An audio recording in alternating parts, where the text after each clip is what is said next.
अभिव्यक्ति माध्यम का अगला पाठ है डायरी लिखने की कला। डायरी पर हम दुनिया भर की बातें लिख सकते हैं। कविता, गीत, कहानी लिखी जा सकती हैं। अखबारों में छपे विभिन्न विषयों से महत्वपूर्ण जानकारी नोट की जा सकती है। किराने के सामान का हिसाब, दूध वाले का हिसाब, आने वाले दिनों की कार्य योजनाएं आदि और भी बहुत कुछ लिख सकते हैं। लेकिन हम अगर साहित्यिक रूप से डायरी लेखन की चर्चा करें तो दिन भर हम जिन घटनाओं, विभिन्न गतिविधियों, विचारों आदि से गुजरते हैं उन्हें डायरी के पृष्ठों पर लिखना ही डायरी लेखन है। यह विशेष रूप से व्यक्तिगत उपयोग के लिए होता है, लेकिन अब ऐसा लेखन साहित्य में एक विधा के रूप में स्थापित हो चुका है। पिछले कुछ दशकों में हिंदी में बड़े बड़े रचनाकारों की डायरियां साहित्यिक कृति के रूप में प्रकाशित हो चुकी हैं, जिनमें मोहन राकेश की डायरी, रमेश चंद्र शाह की डायरी आदि के अलावा यदि हम यात्रा वृत्तांत के रूप में डायरी लेखन की चर्चा करें तो राम वृक्ष बेनीपुरी की पैरों में पंख बांधकर, राहुल सांकृत्यायन की रूस में 25 मास, सेठ गोविंद दास की सुदूर दक्षिण पूर्व, कर्नल सज्जन सिंह की लद्दाख यात्रा की डायरी तथा डॉक्टर रघुवंश की हरी घाटी आदि पुस्तकों को हम प्रकाशित रूप में यात्रा डायरी ही कहेंगे।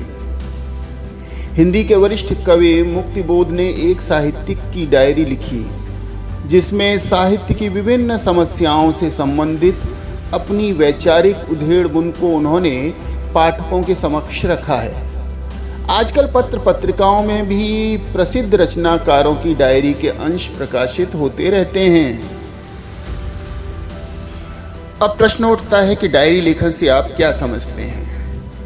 तो डायरी लेखन कहानी, उपन्यास, कविता या नाटक की तरह से किसी विशेष साहित्यिक विधा का नाम नहीं है, लेकिन साहित्यिक विधा की किसी कृति को डायरी के रूप में लिखा अवश्य जा सकता है। दरअसल डायरी नितांत निजी स्तर पर घटित घटनाओं और उनके संबंध में बौद्धिक और भावनात्मक प्रतिक्रियाओं का लेखा जोखा है। इसे हम किसी और के लिए नहीं बल्कि स्वयं अपने लिए लिखते हैं। यह अपना अंतरंग साक्षात्कार होती है। डायरी एक तरह से व्यक्तिगत दस्तावेज होती है जिसमें अपने जीवन के कुछ महत्वपूर्ण पलों और किसी समय विशेष में मन के अंदर कौंध जाने वाले विचारों, यादगार मुलाकातों, घटनाक्रमों को हम दर्ज कर लेते हैं। डायरी हमें आने वाले दिनों में अतीत को जीने का अवसर देती है। डायरी लेखन में कुछ ध्यान देने योग्य बातें होती हैं। पहली, डायरी या तो किसी नोटबुक में या पुराने साल की डायरी में लिखी जानी चाहिए। पुराने साल की डायरी में हम पहले से पड़ी हुई तारीखों को काटकर उनके स्थान पर अपने हाथ से तारीख लिखें। यह इसलिए कि नए साल की डायरी में अगर आप डायरी लेखन करेंगे तो सीमित स्थान के कारण अपने आप को बंधा हुआ महसूस करेंगे। ऐसा हो सकता है कि किसी दिन आप कुछ ना लिखें या 1-2 पंक्तियां ही लिखें और किसी दिन आपका मन कई पृष्ठ लिखने का हो। तब ऐसे में नई डायरी की तारीखें बाधा बन सकती हैं। इसलिए नोटबुक या पुरानी डायरी सही रहती है। दूसरी बात, डायरी लिखते समय हमें यथासंभव बाहरी दबावों से मुक्त होना चाहिए। अपनी दिन भर की घटनाओं, मेल मुलाकातों, विचारों आदि में से आपको क्या क्या दर्ज करने लायक लगता है और आप भविष्य में किन कारणों से इन्हें याद रखना चाहेंगे, यह विचार करके ही उन्हें डायरी में लिखना चाहिए। तीसरी बात, डायरी हमेशा यह सोचकर लिखी जानी चाहिए कि उसके पाठक आप ही हैं, आपके अलावा और कोई नहीं।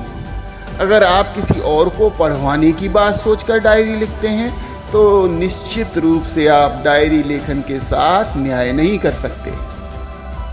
चौथी बात, डायरी क्योंकि स्वयं के लिए लेखन है इसलिए इसमें भाषा की शुद्धता विशेष मायने नहीं रखती। डायरी परिष्कृत और मानक भाषा शैली में लिखी जाए यह बिल्कुल भी ज़रूरी नहीं है, क्योंकि अगर आप ऐसा सोचकर लिखते हैं तो फिर आपका लेखन प्रवाह बाधित हो सकता है और भाषाई परिष्कार तथा मानकता का दबाव कथ्य के स्तर पर कई तरह के समझौते करा सकता है। पांचवी और आखिरी बात, डायरी एकदम निजी स्तर की घटनाओं और भावनाओं का लेखा जोखा तो है ही, इसी के साथ आपके मन के आईने में आपके दौर का चित्रण भी है।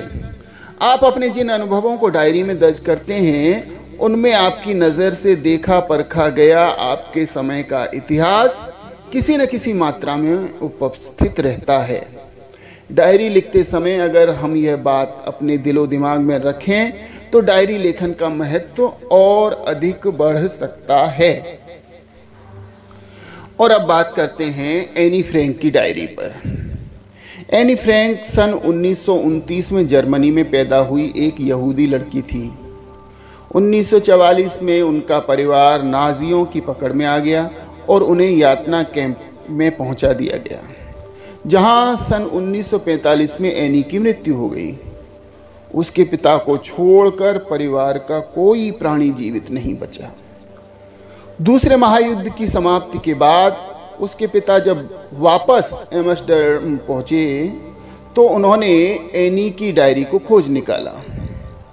यह डायरी एनी को उसके 13वें जन्मदिन पर उपहार स्वरूप मिली थी। इस डायरी में एनी ने जून 1942 से अगस्त 1944 तक अपनी खास बातें और नाजी आतंक के अनुभवों को लिखा था।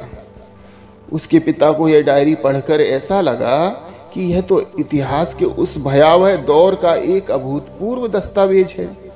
तब उन्होंने इसे प्रकाशित करवाने का निश्चय किया। मूल रूप से डच भाषा में लिखी गई यह डायरी सन 1947 में the diary of a young girl के नाम से अंग्रेजी में प्रकाशित हुई। यह 20वीं सदी की सर्वाधिक पढ़ी गई पुस्तकों में से एक है। अनेक स्थानों पर इसे पाठ्यक्रम में भी शामिल किया गया है। प्रिय विद्यार्थियों, आपके परीक्षा में विभिन्न अवसरों पर लिखी गई डायरी आ सकती है। जैसे आपका किसी प्रिय मित्र से झगड़ा हो गया, इसके बारे में डायरी लिखिए। आपको सड़क पर रोता हुआ 10 वर्ष का बच्चा मिला, इस पर डायरी लिखिए। कोई ऐसा दिन जिसकी आप डायरी लिखना चाहते हैं। आपने पहली बार किसी कार्यक्रम में भाग लिया, किसी नाटक में भाग लिया, इस पर डायरी लिखिए। तो तरह तरह से डायरी लिखने के लिए आ सकता है। इसका अभ्यास हमें निरंतर करते रहना चाहिए।